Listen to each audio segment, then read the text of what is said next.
or to retain that seat, Dato' Ahmad Sabri Cik has won by 12,683 majority.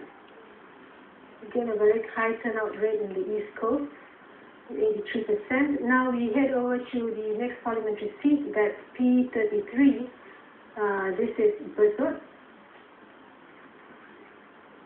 I think we're having a little bit of delay with the visuals. I think they're coming in quite fast.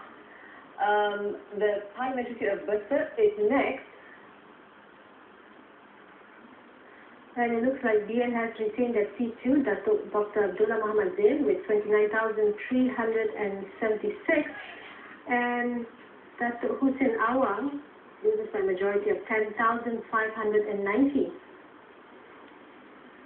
The next parliamentary seat that we'll be taking a look at is Hulu Terengganu, which is P38. The candidates are Kamrul Zaman Abdullah of Party of PAS and Muhammad Nur Osman of UMNO. And we're going to take a look at the results right now. Muhammad Nur Osman has managed to keep the seat for Barisan Nasional, 27,784 votes in total, with a majority of 10,460 from PAS. I think this one has one of the highest voter turnout at 87.2%. Okay, well, that's about all the results we have at the moment, so it's back to you, Shani. Thank you very much. This is more news for you. The opposition parties, DAP, PKR, and FAS are set to take control of 3 states, namely Penang, as we already know, Kedah, and Kelantan. They are also gaining ground in Selangor. We'll keep you updated on those results shortly. Do stay tuned to Malaysia Votes, brought to you by Time. We've got a few more minutes left for discussion in the studio before our commercial break. Your thoughts again on Selangor. Being a very urban constituency, how do you think it will fare, considering the votes that we've seen in Penang and the way the vote has turned in Kedah and Kelantan? Yeah, I will see. I mean, a few places like Petaling Jaya area, urban and metropolitan so-called area might be facing the same fate slightly. I mean, places in Penang, simply because of the change of, people thinking about the way they should vote to certain political parties. Area like Cherak, for example, could be the places where we might see change. Yeah.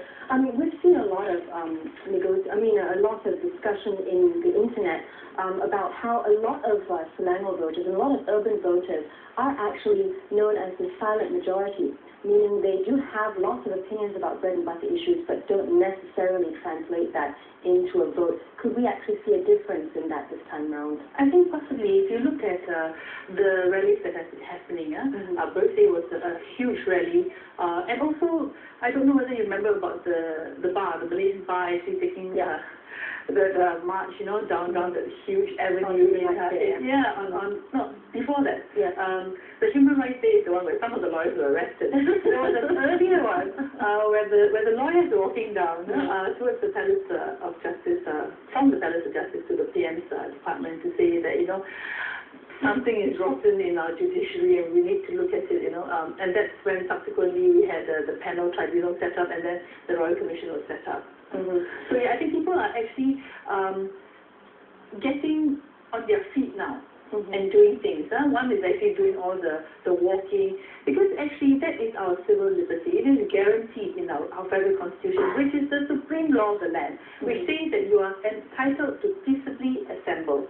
So that's what people have been doing. They're actually exercising that right, and now we can see that actually besides just walking on the streets in KL and Putrajaya, they're actually voting, and that is also sending out a very clear signal to the government. Actually, with only 1.4 million new voters, I'm not sure how many of those were actually centered around the silent majority. Do you think this 1.4 million new voters could actually be responsible for actually turning the vote around that we're seeing right now? I think possibly, because especially for those who are younger, when you see something happening and you feel disempowered, this is the only way in which you can actually exercise your power via a vote. So, and if you're younger, you possibly don't have so many responsibilities as well. So you're more willing to, hey, have a change. Do something different, roll the dice, If I can add a bit more about incidents since 1999, there are like a culture of politics of fear. There are quite a large number of people who are not uncertain, but they don't want to express simply because they don't want to be caught by certain regulation ordinance, like ISA and everything. So they are silent majority, and could be this would be the opportunity for them to express what they really want. We want to break away from this culture of fear. Yeah. One of the ways is actually what we were discussing earlier on, about how people are now using the internet to actually do the advocacy work. So the internet actually you do it mostly via blogging and stuff, and the YouTube things nowadays, people upload YouTube not just from like a properly edited video. You have your mobile phone, anything and everything, and it's very fast. It's very fast, and that's what the young people like. Something entertaining, something fast, something that makes a point, and these are all characteristics of young urban voters. If you look at the campaigns which are being run, people pay so much attention to their websites. How does it look? Can people actually access the information quickly, accurately, updated? Look at Teresa Cox's blog. Wonderful. Everything that you want to know, you just click on, you know where to go for her dramas and everything. But despite the 1.4 million new voters, it's not as if we're seeing a large turnout of voters than usual. In fact, the only places we're seeing large turnouts are actually in Kelantan and even Terengganu. We'll have to put that thought on hold. In fact, we're getting some other results. In Penang, Bermasang Faro P44, Parti Keadilan Rakyat President Wan Aziza Wan Ismail has retained her seat with a majority of 13,388. We will get more on that when we toss over to Adriana and Ayn after this. Continuing on with the discussion. I'm so sorry. Yes, where were we? Let's take a short commercial break while we get back on track.